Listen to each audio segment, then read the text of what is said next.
Shabbat Shalom. Just over a week ago, a company that about 90% of you had never heard of, called FTX, vanished into the ether, taking about $15 billion with it. Now, there have been greater collapses in history. So the Madoff scheme took 17, or some say even $65 billion with it when it unraveled. The Falcons collapsed in 2017, taking $20 of mine with them. But by the way, Tom Brady was a spokesman for FTX, just so you know. And so in the aftermath of this collapse, people who previously had not been thinking about topics like Bitcoin and cryptocurrency suddenly have started realizing that, yes, it is in fact confusing, and that those are actually more than just buzzwords. And so this morning, I might give you a little bit more insight into what happened, but I also want to show you how this current event actually reflects questions and issues of values that our Jewish tradition has been wrestling with for over 3,000 years, and maybe give us an insight into how we move forward in our own lives, whether or your wallet is made of leather or of bits and bytes. And so let me take a step back to the world of 3,500 years ago. In our Torah portion this week, there are people trying to engage in transactions. So Eliezer, the servant, comes and wants to bring Rebecca back and wants to compensate her parents. And he offers things that you can actually use: clothing, jewelry, objects that are tangible that you can touch in exchange. Very simple. Abraham has a more complicated problem. He wants to buy land to bury his wife Sarah. And the problem is that, if I'm holding something, I can claim it's mine. Land, unless I'm standing there the whole time or chain myself to it, how do I assert that I have taken ownership of it? So Abraham realizes that he has to do a couple of things. One, he gets a lot of people together. He calls all Am Haaretz, all the people of the land, to come together, because if everyone agrees, I guess that's one way of knowing that something is true. The other thing is that he ends up giving 400 shekels of silver, and the Torah tells us, which are over la socher. Over la socher is ancient Hebrew for fungible. Over la socher means that you can transfer it easily, that everyone agrees what it's worth. Now, what's interesting is that silver is valuable. You can make jewelry of it, you can make a Kiddush cup out of it, but one of the reasons it's valuable is because it's hard to get. And so when people started inventing money, they realized very quickly that if you use something as money, that anyone can make as much of it as they want, very quickly you have hyperinflation, right? So if you make your currency the leaf, very quickly you are going to have to carry around a whole forest just to buy milk. And so Abraham realizes silver is hard to dig out of the ground, and so therefore silver is a good thing to trade back and forth, because if you have silver, you probably worked hard to get it, and it's hard to make pretend silver.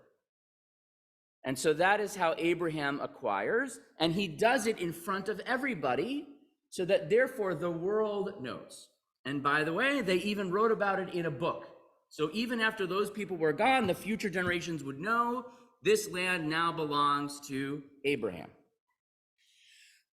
So that's how they did things more than 3,000 years ago. The same issues exist today. If you want to prove that you own something, how do you prove it? If you want to know what something is worth, how do you know? And so cryptocurrency is an attempt to do that. And I was actually struggling with how to explain this with anyone who hasn't taken linear algebra or number theory. But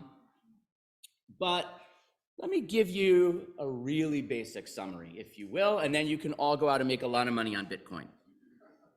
So there are ways to create a math problem that is very hard to solve on its own, but it's pretty easy for anyone else if they have part of the answer to check that you got the rest of the answer correct. And so you can use as one of the inputs to that equation some information that you want to preserve or prove or hide. And so if anyone has the other half of the equation, they can unlock it and see that you got it right, but they can't fake it because they don't have all the information they need to fake the answer. And so you can use that information, you can use that equation to predict, or rather to encode a fact, like that I own 1 Bitcoin, or I own a silly picture of a dog. Now, the second part is, so that's how I prove it. And then you have computers all over the world keep a copy of that equation. And so now everyone knows that this picture of a dog is mine. Now that is a block. To make a blockchain, you take the answer from your first equation and you put it into the input of your next equation, and you put in other ingredients. And again, if somebody has some of the information, some of the answer, they can check that your answer is correct. You do that over and over again, and you have a chain of equations, each of which verifies the previous one, going all the way back to the beginning. So basically, if I look at the equation I have in front of me, and I can check it in thousands of computers around the world, that proves that everything that anyone has ever bought or sold, wherever this thing has gone, whoever has owned this picture of a dog before me, I can now prove that. All right, now you know I'll understand blockchain. Thank you very much. And so it's only in the last 2 decades that computers were advanced enough that you could actually do this math, that you could actually do these equations in a way that makes sense. One of the first systems to do this was something called Bitcoin that you might have heard of. And that was back in 2008, and now a lot of people have done it. So there is Ethereum, FTT coin of blessed memory, right? There are a lot of different kinds of currencies, but basically anyone can start their own cryptocurrency. All you need is a computer and a little bit of math, and you can say, here we go, I've started a blockchain, come join in. And people have made a lot of money trading. And so your link to the blockchain, in theory, is you have a string of numbers and ones and zeros, or hexadecimal, letters and numbers, and that's your proof that you have your place in the chain. Now, in theory, the reason why people like blockchain is I don't need to talk to the government, I don't need to talk to the bank. I can just give a string of ones and zeros to somebody else. It goes to computers around the world, and now everyone knows that I own a Bitcoin, I own a picture of a dog. The challenge is that most people don't understand this kind of math, and they need some company and they need some software to handle it for them. Hence, you have these things called exchanges.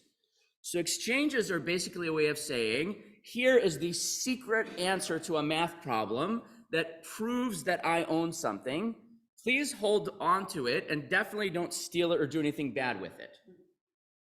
So some guy named Samuel Brankman-Fried, a nice Jewish boy from California, started one of them, and everything was going well until late last week.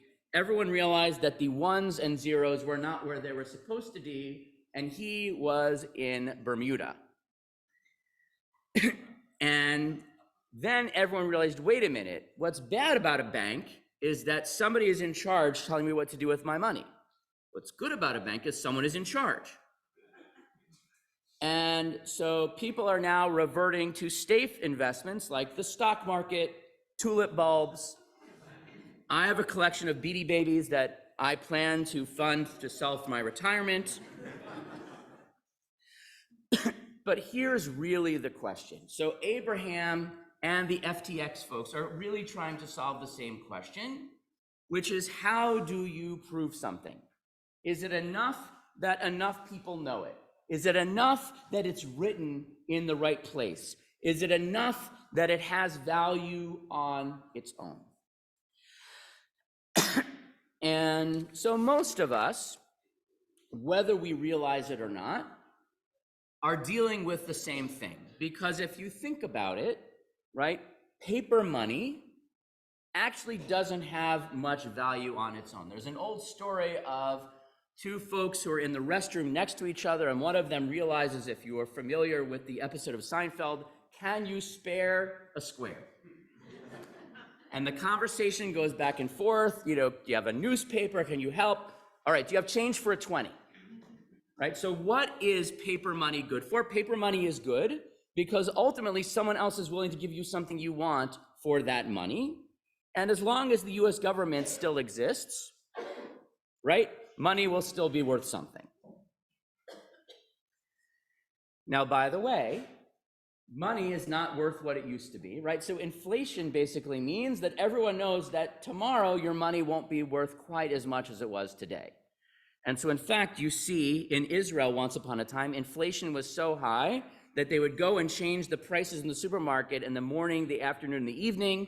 Every now and then you would just knock 3 digits off the bill so there's enough room to write the whole number. Now, by the way, Israel sorted itself out as one of the strongest economies in the world. There are other countries where that still happens, where basically you wake up in the morning and by the afternoon you need a bigger wheelbarrow to bring your cash with you, but you don't have money to buy the wheelbarrow, so there you are. So we ourselves live in a world where even if we are not relying on some tech whiz in Bermuda to guarantee our money, we are still relying on someone, on a community to agree what's worth what.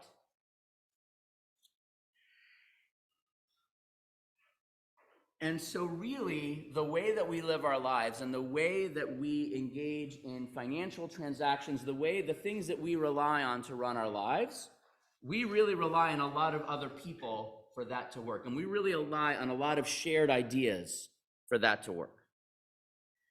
And so in the story that we read this morning, Abraham is willing to give up 400 shekels of silver, which is quite a lot, because for him, land is forever. Now, by the way, ironically, the land that he bought, which is the cave of Machpelah in Shechem, is to this day a global hotspot, is the site of one of the most implacable conflicts and the most unresolvable conflicts between Jews and Arabs to this day. So in the Israeli election, one of the politicians who won is a guy named Itamar Ben-Gvir, and one of his deals is he lives in the heart of downtown Hebron. So there is a small group of Israeli Jews who live, he's calling me now, they're in an enclave, in the best way I can describe it, in the midst of Arab Hebron, and they are outnumbered about 10 to 1 by Israeli soldiers who have to protect them from the Arabs who outnumber them 100 to 1. Now, I could ask a lot of questions about this, right? So, well, gee, why do you need thousands of soldiers to defend you, right? Is it your fault that you're there, or is it their fault? Why should they want to kill you in the first place? But it's a fight about who owns Hebron. So even though this book says that we do, right? This is our blockchain and ledger. Not everyone is reading the same blockchain. Not everyone uses the same system of equations that we do. And so there are a lot of questions where we wrestle with, what does it mean to know something? What does it mean to have something? What does it mean to prove something? So if you think about it, what does it mean to believe anything, right? So many of us believe in our faith because our parents or our teachers told us so. One block back in the chain. Well, why do we believe them? Well, because their parents and teachers told them so. One block in the chain. And eventually, you get back here, you get back to Abraham. But ultimately, whether it is some financial system that will collapse like a house of cards because you realize that basically what you are basing everything on is some 26-year-old's laptop, or whether it is a system that has persisted for 3,000 years because it started here, ultimately you have to have some base. Wherever your chain stretches off into the distance, there's always another end to it. There's always something that it's linked to. So, as we live our lives, and as we watch these fads of things that are valuable kind of come and go and rise and fall, right? There's the story of a guy who bought a pizza for 10 Bitcoin, which last year was about $600,000, which with Uber Eats fees is about what a pizza costs now. Or now it's only 170 because it's dropped. I can promise you that if you invest in crypto, you will make or lose money. And it is more likely that you will lose and somebody who is a little bit smarter than you will make, because that's how those things work. And by the way, the same is true of anything you do with good old-fashioned paper dollars as well. But what I can also assure you of is that there are some things that retain their value a little bit better over time. There are some things that have been the basis of life and belief and how people live their lives for so long that they've actually taken a value in and of themselves. The end of the chain is so far back that I don't worry as much about whether it's on some kid's laptop, whether it's the top of Mount Sinai, or where it comes from this book. And so I would encourage all of you to think about where your chain starts and how strong that link is when other forces try to pull you off of it, because that determines what's really worth something, and that determines how much you really have. Shabbat Shalom.